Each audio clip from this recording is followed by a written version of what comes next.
Сильный пожар в аэропорту Курска.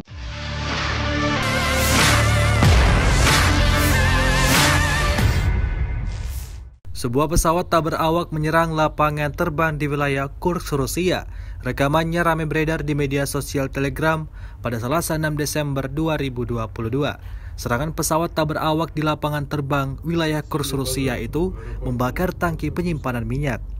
Tidak ada korban jiwa, api berhasil dipadamkan. Semua layanan darurat bekerja di lokasi, kata Roman Starovoy, gubernur wilayah tersebut melalui aplikasi Telegram. Tampak juga dalam rekaman momen saat kebakaran hebat belum berhasil dipadamkan. Kobaran api membumbung tinggi ke atas permukaan langit. Secara total 339 pesawat Ukraina, 180 helikopter, 2.628 kendaraan udara tak berawak, 391 sistem rudal anti pesawat dieliminir sejak awal operasi khusus. Dari kubu Kiev, Kementerian Pertahanan Ukraina melaporkan 91.690 prajurit Federasi Rusia meninggal sejak awal konflik hingga hari ke-286.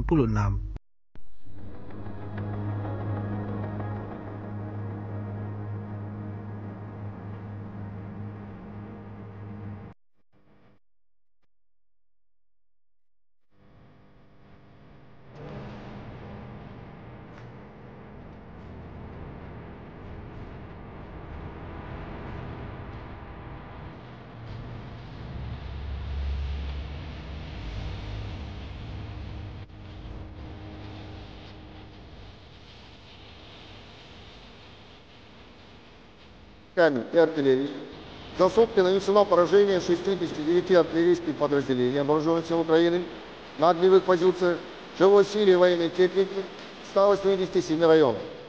В районе населенного пункта Деброво Донецкой Народной Республики поражен пункт временной дислокации украинского националистического формирования.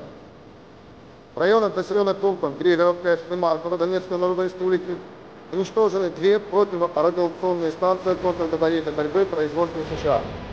В районе населенного пункта Новоалександровка Запорожской области уничтожен склад боеприпасов и ракетно-артиллерийское вооружение вооруженных сил Украины.